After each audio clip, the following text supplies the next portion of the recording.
মোংলার জয়মনিরগোল এলাকায় আজ বৃহস্পতিবার বাংলাদেশ কোস্টগার্ড স্টেশনে একদল দুর্বৃত্ত অতর্কিত হামলা ও ভাঙচুর চালায়। এতে দায়িত্ব পালনরত কয়েকজন কোস্টগার্ড সদস্য আহত হন। পরিস্থিতি নিয়ন্ত্রণে আনতে কোস্টগার্ড প্রয়োজনীয় ব্যবস্থা গ্রহণ করে এবং ঘটনার প্রকৃত কারণ উদ্ঘাটনে যৌথ অভিযান পরিচালনা করছে। একই সঙ্গে ঘটনার সঙ্গে জড়িত ব্যক্তিদের শনাক্ত ও আইনের আওতায় আনার প্রয়োজনীয় ব্যবস্থা গ্রহণ করা হয়েছে। প্রাথমিকভাবে প্রাপ্ত তথ্য অনুযায়ী কিছু স্বার্থান্বেষী মহল ও অসাধু চক্র নিজেদের অপকর্ম পরিচালনা সুবিধার্থে ওই স্থানে কোস্টগার্ডকে সরিয়ে দেওয়ার লক্ষ্যে পরিকল্পিতভাবে হামলা, ভাঙচুর ও অপপ্রচার এবং বিভ্রান্তিমূলক কর্মকাণ্ড পরিচালনা করেছে। মূলত সুন্দরবনে বনদস্যু দমন, আইনশৃঙ্খলা রক্ষা এবং কোস্টগার্ডের চলমান সফল কার্যক্রমকে বাধাগ্রস্ত করার উদ্দেশ্যে এই সব অপতৎপরতা পরিচালিত হচ্ছে বলে প্রতীয়মান হয়েছে।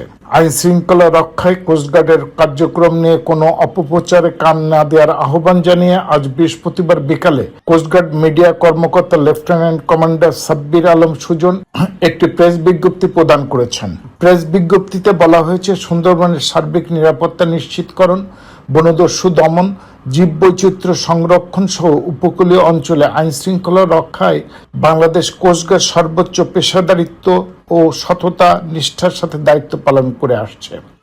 সুন্দরবনের বিভিন্ন এলাকায় চুরি, ডাকাতি সহ যে কোনো ধরনের নাশকতামূলক কর্মকাণ্ডের প্রতিরোধে বাংলাদেশ কোস্টগার্ড নিয়মিত টহল, গোয়েন্দা নজরদারি এবং অভিযান পরিচালনা করে থাকে।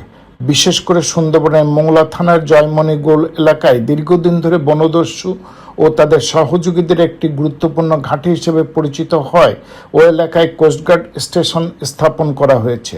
এর ফলে বনদস্যুদের কাছে রসদ, লজিস্টিক সহায়ক, অস্ত্র ও অন্যান্য প্রয়োজনীয় সরঞ্জাম সরবরাহের পথ কার্যকরভাবে বাধাগ্রস্ত হয়। তাদের অপরাধমূলক কর্মকাণ্ড পরিচালনা ক্রমেই কঠিন হয়ে পড়েছে। স্বাভাবিকভাবে বনদস্যু ও তাদের সহযোগীরা ওই এলাকায় কোস্টগার্ডের উপস্থিতি চায় না।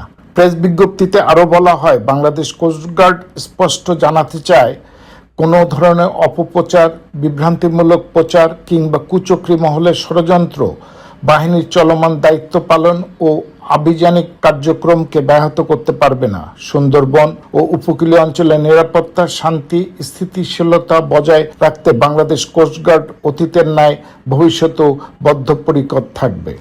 S M Habib, ATN Bangla, Khulna.